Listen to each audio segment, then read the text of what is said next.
Everybody's got a price, it's the $1 million man. Podcast in demand. Understand, everybody's got a price. $1 million man. Everybody's got a price. $1 million man. Everybody's got a pod, it's the $1 million man. Podcast in demand. Understand, everybody's got a price. $1 million man. Everybody's got a price. What's up, everybody? It's Marcus D'Angelo, and we're back for another episode of Everybody's Got a Pod. And of course, I could never hope to do this without the man himself, WWE Hall of Famer, the $1 million man, Ted DiBiase. Ted, what's going on, buddy?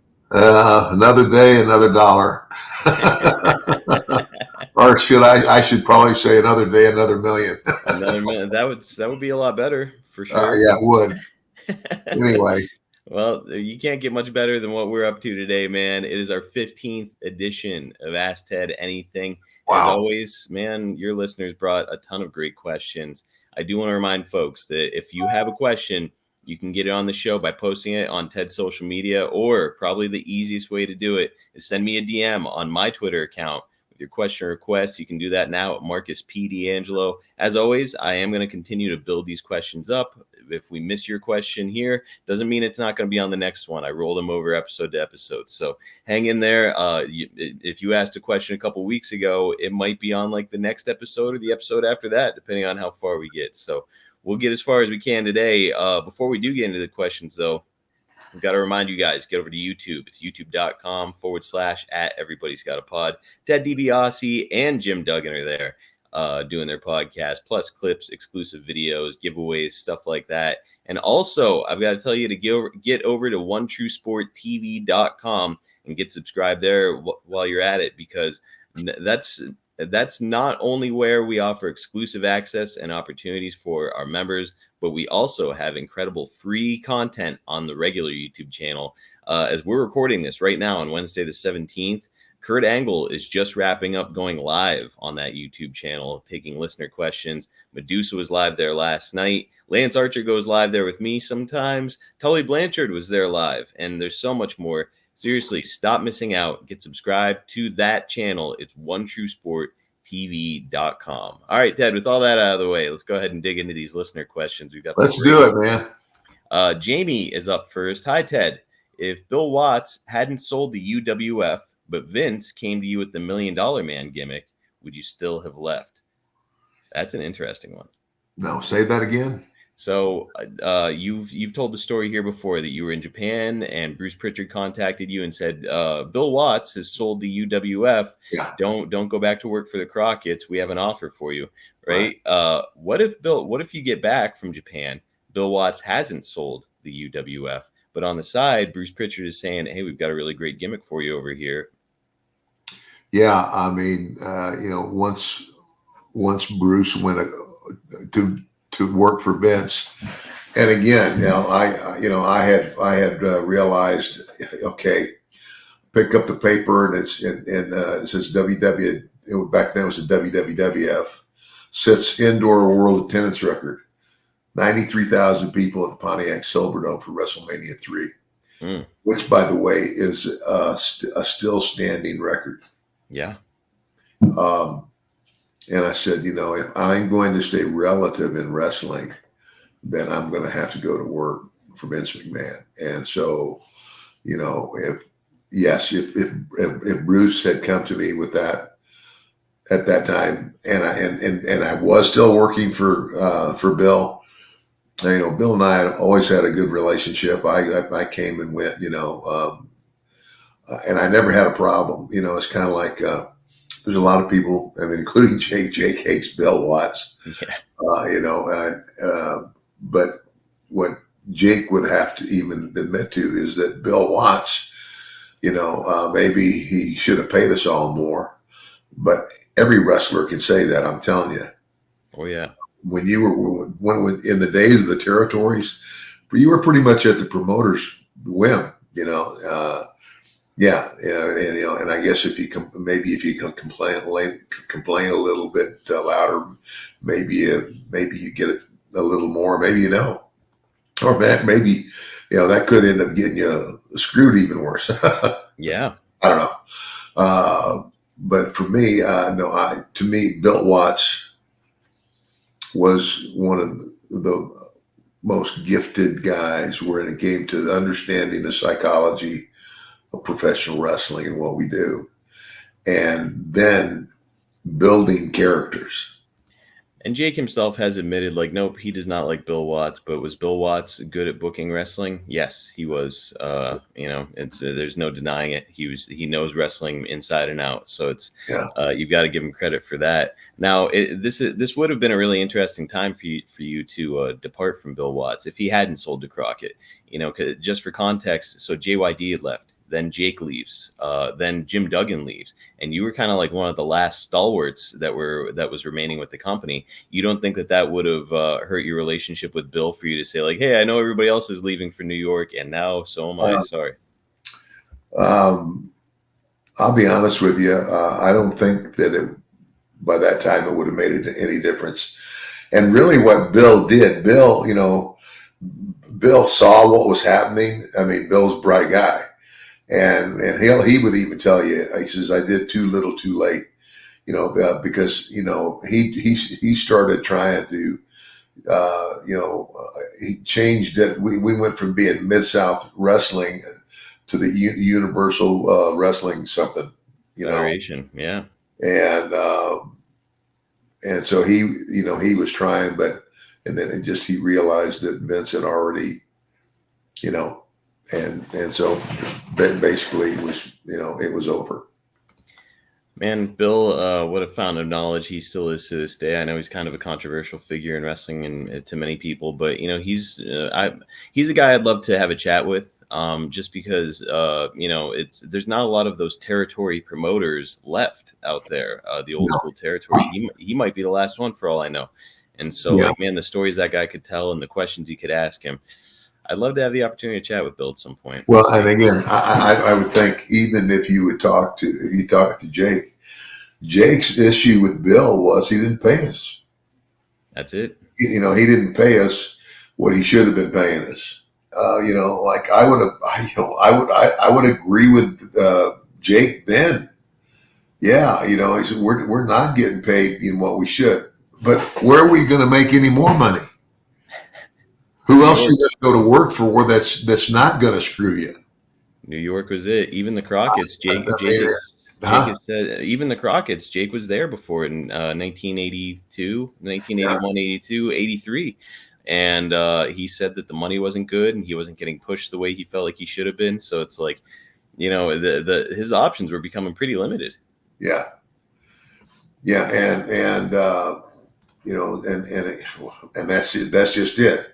It was, you're either going to play their game or, don't let the door hit you in the butt, because that's just the way wrestling was. And, you understood that. And I would rather stay on top in a territory that's doing great business than to, tell the promoter, well, you didn't pay me well enough, go screw yourself, and then have to go start over in another territory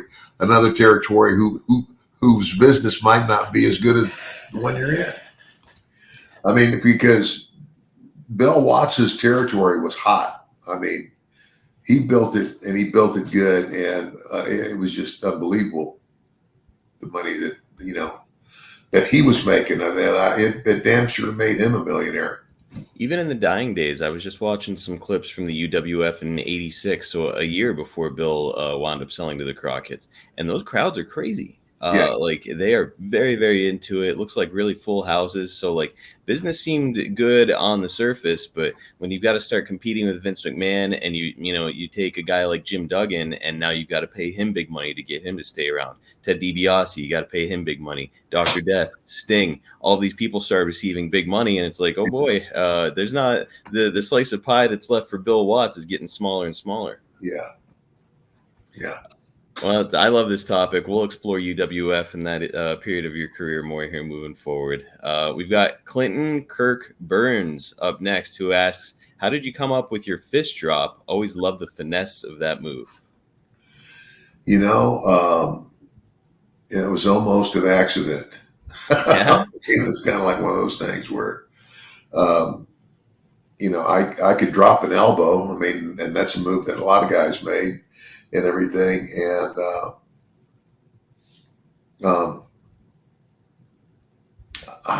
I think it just, in one of those deals where I was in the ring and I was doing something and it was quite by accident, to be honest with you. It's like, I don't know, I backdropped a guy or something, and he was just laying there and I said, don't move.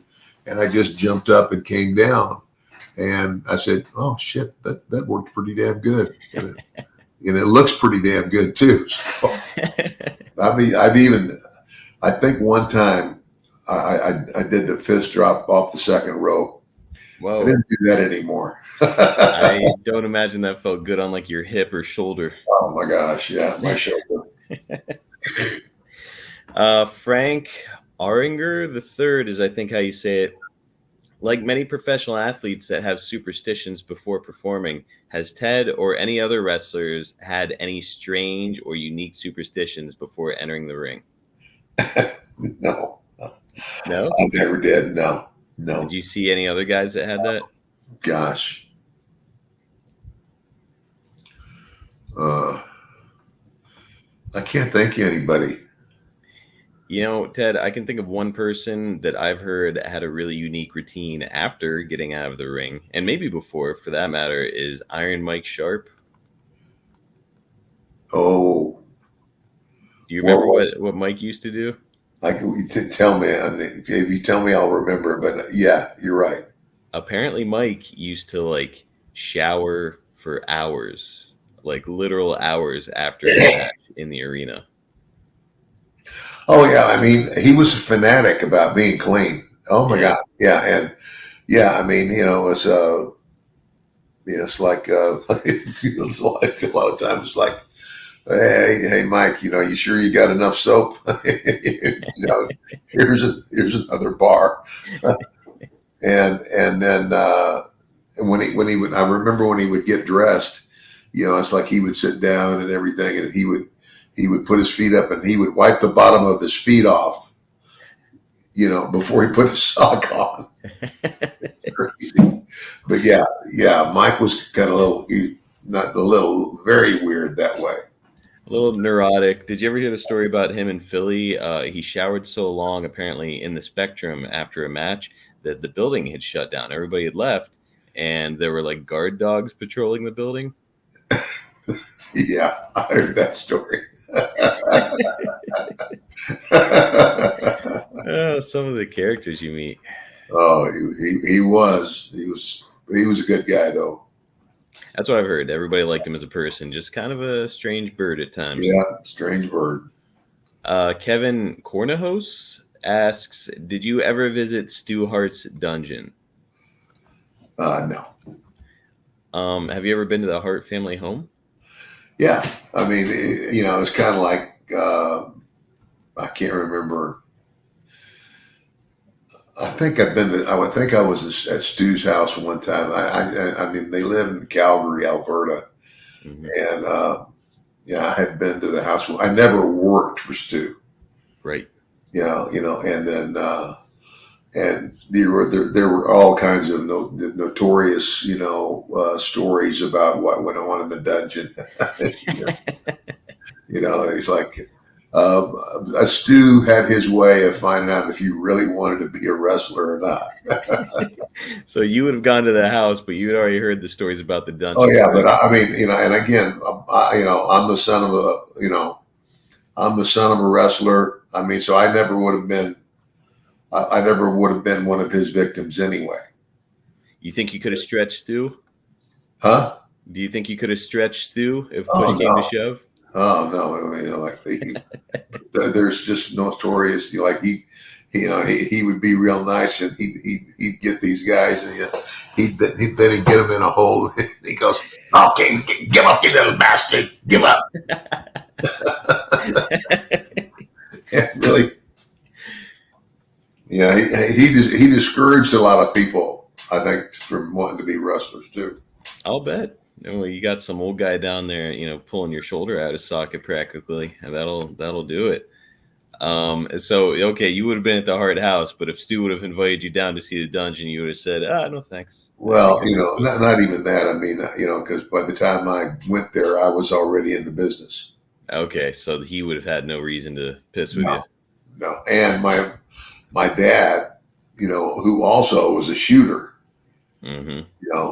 he had been a national amateur wrestling champion in Nebraska, and so Stu had the greatest respect for my dad. I mean, again, like all those old timers, man. Some of them, like, are you just a worker or are you a shooter too? Too many shooters. Stu Hart, not sure how much time you spent around him personally, but what did you think of him as a person? I didn't know Stu Hart well enough to have an opinion. I just know the stories I heard, and I mean, but I could by looking and knowing the children that he raised, I would say he was a good man. Dave 0x0x asks, "Hi Ted, it seemed a vast majority of WWF wrestlers in the 80s had a gimmick or were a character. In your opinion, who had the best gimmick in the 80s apart from yourself?"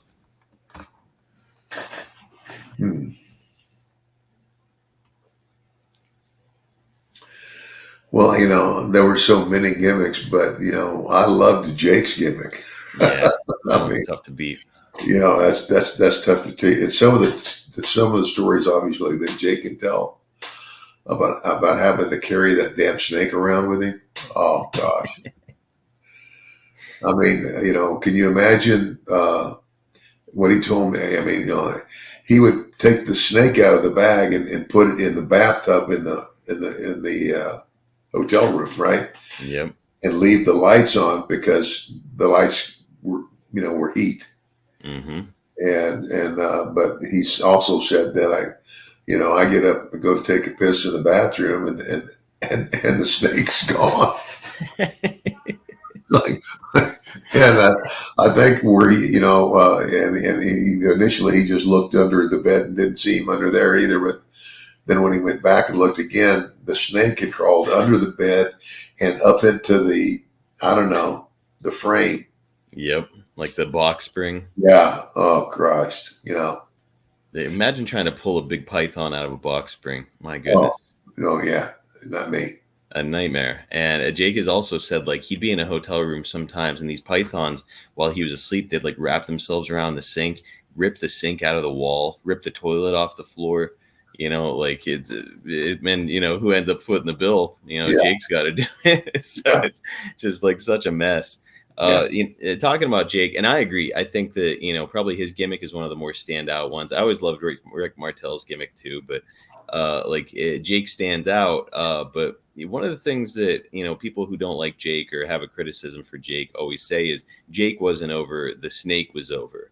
Ted, what do you make of that narrative? That's bullshit. Mm-hmm. I'm sorry. Jake was over, brother.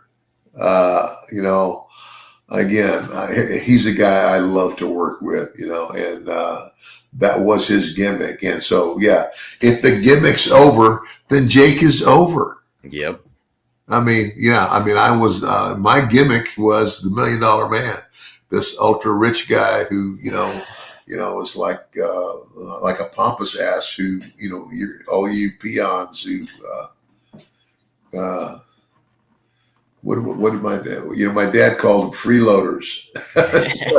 He said, I'd say, all you freeloaders out there, you want to know what a freeloader is? It's all you people out there who watch wrestling on TV and never spend a dime to come and see the show. You're all freeloaders. That'll get you some heat. Yeah. But yeah, it's I always thought the same thing. I always thought it was such a silly criticism when people would say that about Jake. It's like give somebody else a snake then and see if they can get over. I don't think most people could. No. It's his personality had to be dialed in just right. Yeah, that really kind of like evil character. Again, if you asked me who were the top 5 or whatever interviewers, Jake's in the top 5, buddy. Gotta be. Yeah.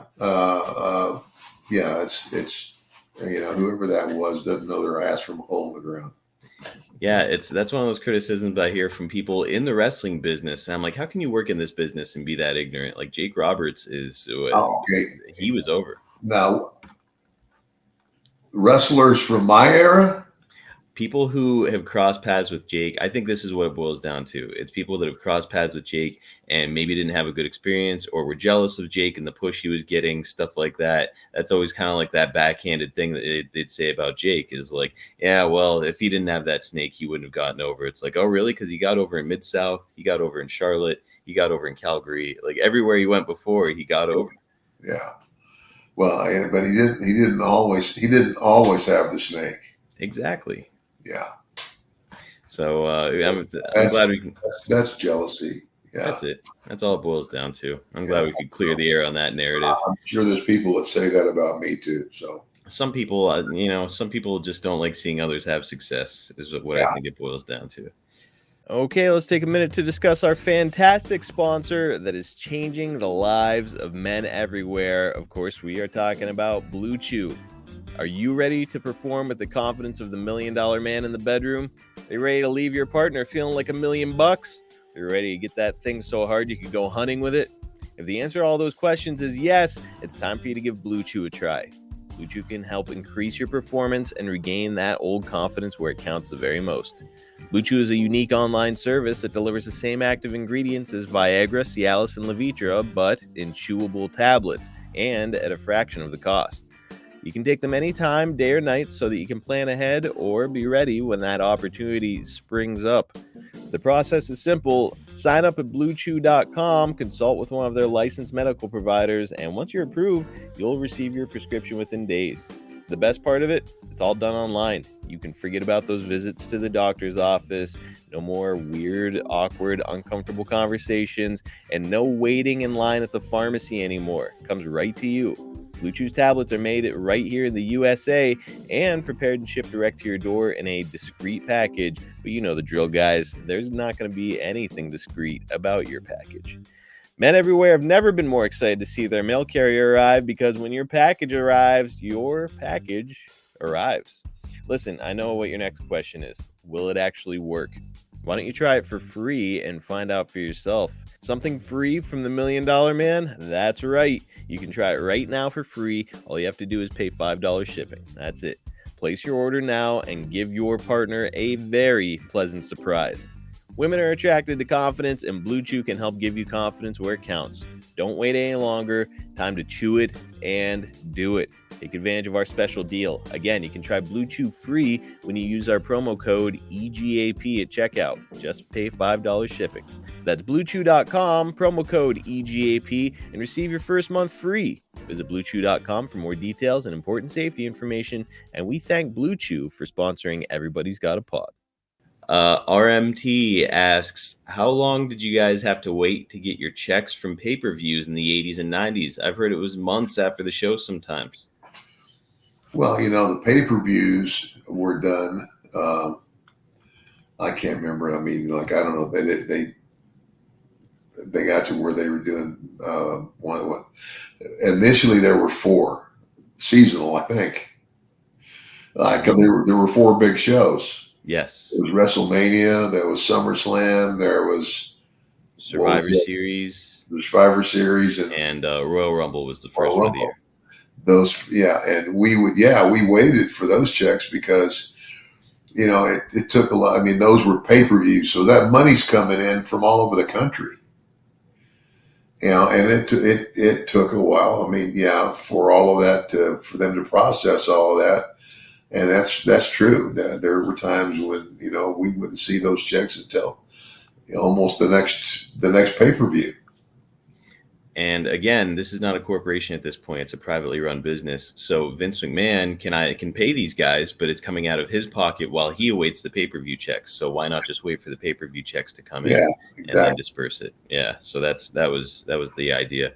Ted, generally speaking, with your pay while you were with the WWF, was it every week, every 2 weeks, or how often were you getting money?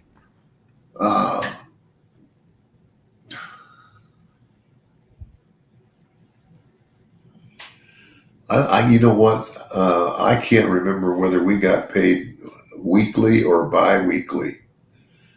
And I know we got paid at least once every 2 weeks. And you know, and everybody can whine and cry about, you know, what they made too. I mean, it's like what everybody needs to understand is that we were in a business, and now we're in, you know, at least when it was territorial, and you could quit and go to another territory, that was easier to do. But now if you quit, you're out of a job. You're no longer a wrestler because nobody else. Who are you going to go to work for? Right. This is the only show in town, and so you either work for him or there's the door. And so, you know, and I would say, yeah, I believe there's times there where you would say, yeah, you know, I think there should be a little bit more here, you know, and you know, there were a couple times, and then Vince would be, you know, happy to talk to you about it. You know, I mean, and there maybe was one or two times where I went and I said, "Gosh, Vince, I just thought this would be a little more than that." And he would kind of like, "Okay, here, let me show you, da da da da da da da da da da da, and this is how I paid, and there's what you got." It's good that he was kind of like an open book about it like that. Yeah. So. And, you know, we as fans always get the impression that Vince was like this unapproachable guy. But really what I've always heard is like, go and talk to him. Like it's, you know, he might actually respect you more if you go up and have a chat with him about that. Yeah, absolutely. There's no doubt. Yeah, because if you just sit on it, you know, whine and cry, you know, be a man. You go up and you know, and say, look, I need to talk to you about this. I think a lot of people also lose sight of the idea that, at least this is what I've heard, maybe you can clear this up, you guys weren't getting paid for your television appearances. You guys would make something like $50 for a TV appearance. And I think that you were handed a 50 or something like that at the end of the night. And that was it. You guys at the time were getting paid mainly based off of the house shows. Is that correct? I believe that's true, but here's the deal is the TV was so expensive. See, it's like, that's the deal. Vince was paying the television, whatever network he was on, he was paying them to put his show on the air. Yep. You know, like, and I can't remember when and if that. I think that eventually changed when wrestling got really hot. I don't know. I can't say. Right now, the stations are paying the wrestling. So, Yeah. you know, they just signed like a, you know, multi-million-dollar deal with Netflix to bring Raw there. So Yeah. it's like, man, the wrestling world and the way that people get paid is very, very different. I think that a lot of like the old timers are like, these kids nowadays, they don't earn their money and they're making all this money. It's like, well, there's a lot more money to throw around nowadays. Back then. Well, yeah. Well, I'll be honest with you. I can't say that I don't agree. You know, but and again, it's kind of like comparing the old NFL to the new NFL. I mean, back when the NFL first started, the National Football League, you know, those guys, you know, those guys played football, and then when the football season was over, they went back to whatever job they had until the next football season. Yep. And yeah, and you know, shoot now. Oh my gosh! I mean, the money is just unreal. Heck, our quarterback Dak Prescott's about to get paid $60 million a year. How much?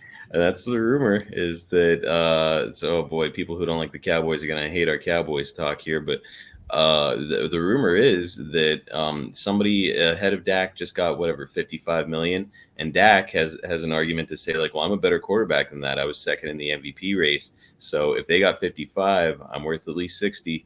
So that's the rumor, is that Dak Prescott is going to get paid $60 million a year. It's a lot of money. Yeah, for playing a game. Right. Nobody was paying me when I was playing that same game in high school. Holy smokes. Yeah. All right, let's. I mean, you know, there can, like, it's kind of like, and believe me, I say this all the time.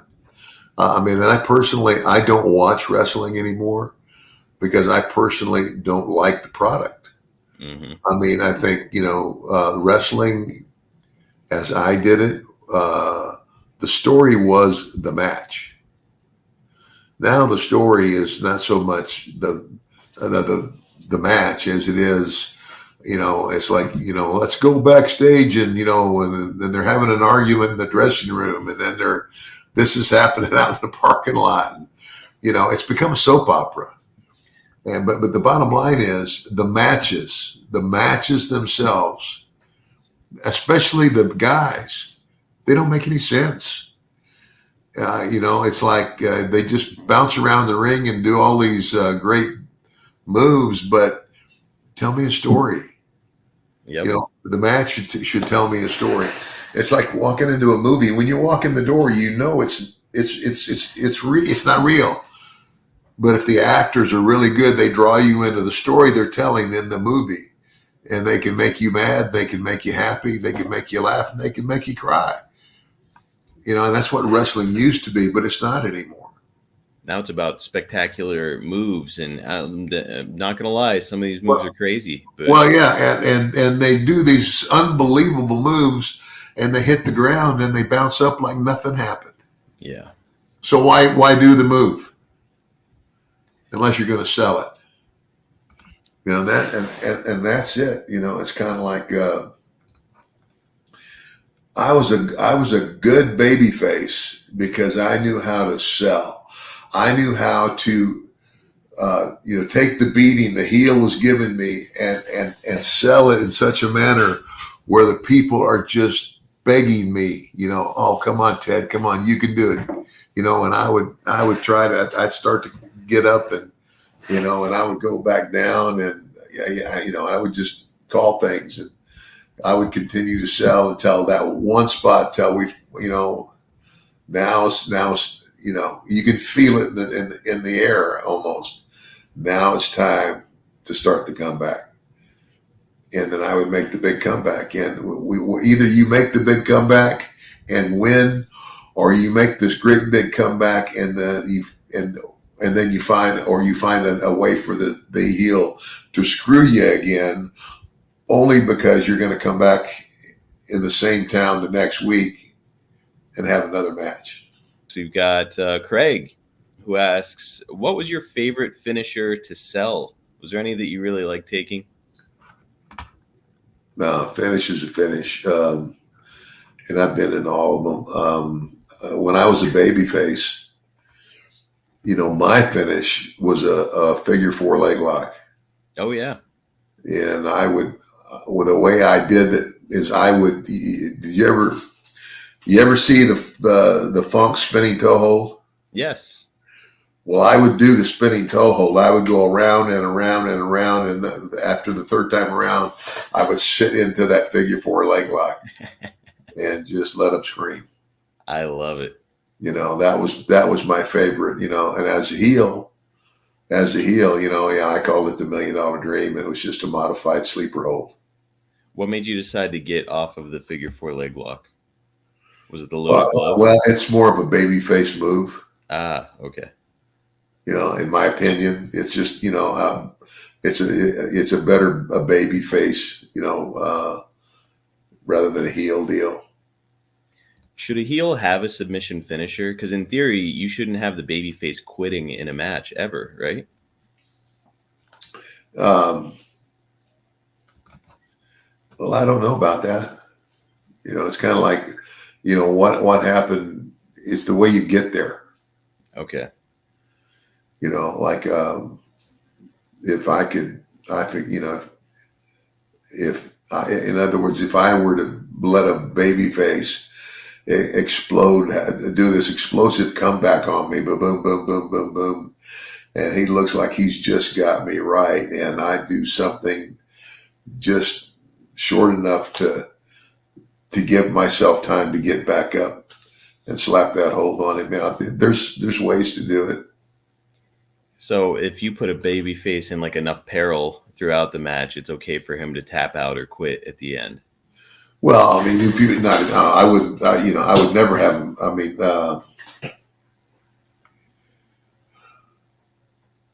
Kind of a tough one, isn't it? yeah. It's hard to. It's all about how you get there.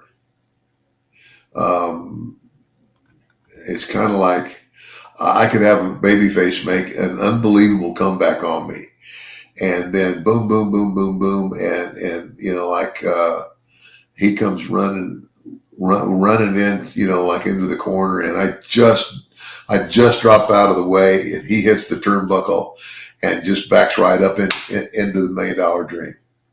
Mm-hmm. Yeah, that's one way to do it, to where he's just kicked my ass totally, and then whoops, bang, I got it. And I guess like a submission finisher for a heel is okay too if you have the babyface pass out as opposed to tapping out or quitting.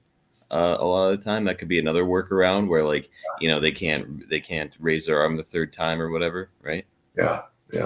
So something to think about. Ted, we're talking about people's finishers here. I'm wondering, aside from your own and the stuff that you were doing for finishes, was there ever a finish that you saw somebody doing where you're like, boy, that's a hell of a finish? I would, it'd be nice if I could do that finish if I wasn't doing my own thing.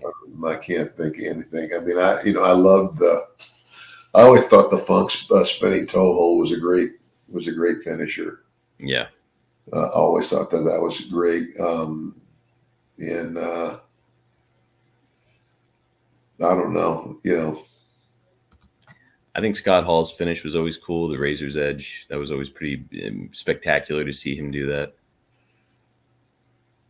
Yeah, that was pretty good. Yeah, I liked his Jake's DDT. Obviously, a lot of people copied that. Yeah, Jake's was good. Yeah, it's back in the day, the finishes were a lot more simple. Now it's like you have to murder a guy to end the match, because you've been hitting him with some crazy shit all match already. Yeah, well, that's just, again, they don't know what they're doing. They don't know what the hell they're doing. We've got Brandon Garrity up next, who asks, "What did you think about JBL stealing your gimmick?" Hey, you know what? What's that saying? What's the saying? I can't remember. Is it what's old is new? Often imitated, never duplicated. There's nothing more flattering than for somebody to take your gimmick and use it. So, and it's not like it was a dud. JBL was the cowboy version of me. It was not a dud either. He was a main eventer with it. Oh yeah. And he was, absolutely. He was great. JBL in general, I'm sure you spent some time around him. What do you think of him as a man and as a performer? I like them both. He's a good guy. He's a good guy.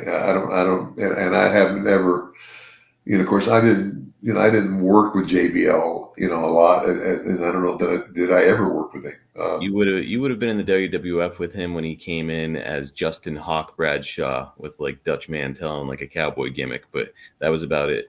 Yeah, I don't think I ever really, but I did have a chance to watch him and everything later on, and I liked him. When I went back to work for events, as like behind the scenes, I wasn't even one of the producers. I was working in the office. The JBL was around a lot. Good man. Guy. I have no problem with him. Why? Do people like him? Not like him? Well, it's funny that we should be talking about this because I was just talking to somebody else about it. I've gotten to know John a little bit, and he's just such a sweetheart of a man. But back in the day, what you always hear about him is that he could be a bully in the locker room. He would kind of try to pick on guys who were a little bit smaller than him. He would start shit with people, and it just, one of those. He was basically just a big jock in the locker room and sort of tried to intimidate others. And a new guy would come in, like infamously, The Miz, when he first started. John would force him out of the locker room, and he'd have to go get changed in like a closet. because John was saying, like, you're not one of the boys. You're like a reality TV guy. Get out of the locker room. So that was always the rumor around John, but it's funny because it's like, Well, I don't know. I see that. This is news to me because I never saw that. I never saw that, and I never heard about that. really. Yeah. So Yeah. Some of the stories that are out there, it's like, boy, he sounds like a real prick. But then, you meet the guy, I'm like, oh, he's such a great guy. So I don't know. yeah. Um, Well, and again, John JBL was also exposed to, my buddy Dick Murdoch, and that's probably where he got some of that. he was also around Stan Hansen, and he came up in the territories. So it's like, here's the thing: is like they always say, like, you treat people how you want to be treated. Well, John, when he was coming up, he was probably treated pretty rough. He was coming in while it was still the territories, and it's like, everybody's competing for a spot, and it's still like kind of a carny business at the time. And so now it's like the business is evolving, but his mindset is still back in the territories. Yeah. So it's a great guy, though. Can't put him over strongly enough. Yeah. I love him. All right, last question. We'll wrap this one up. John asks, who is the stiffest wrestler you ever worked with?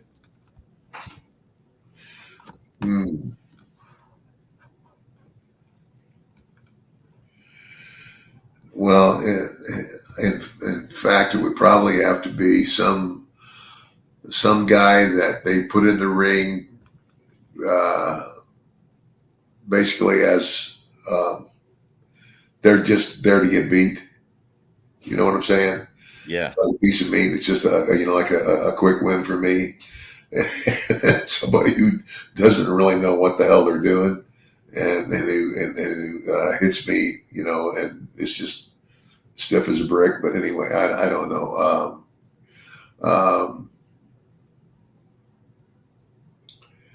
Gosh, I don't know. Have you anybody else asked that question? Yeah, I mean, Jake always says that Vader was stiff, and he's actually the only guy that Jake has said he refused to work with after a while, because Vader, like, at one point he splashed him in the corner and broke Jake's sternum.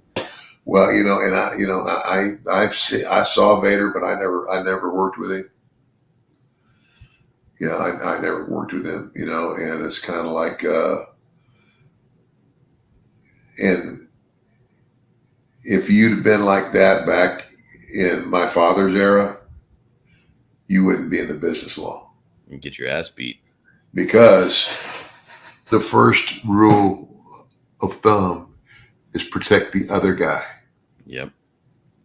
That's the first rule. If you're doing a spot or something and you're going to slip or something happens, you do whatever you can to protect the guy you're working with. And as long as both guys are doing that, you're going to be okay. So to have that, Vader attitude, like, I'm just going to hurt people and I don't give a shit. Yeah, well, you know what I say to that? Fire truck him.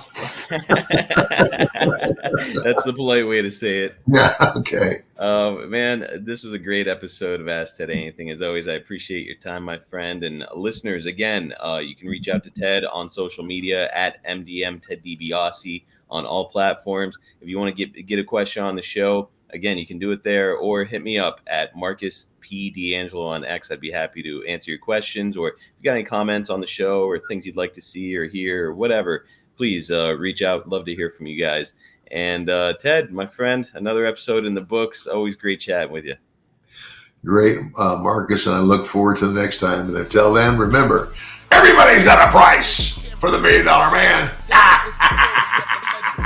See you guys next time right here on Everybody's Got a Pod. $1 million dreams, tell them all good night. Everybody's got a pod, everybody's got a price.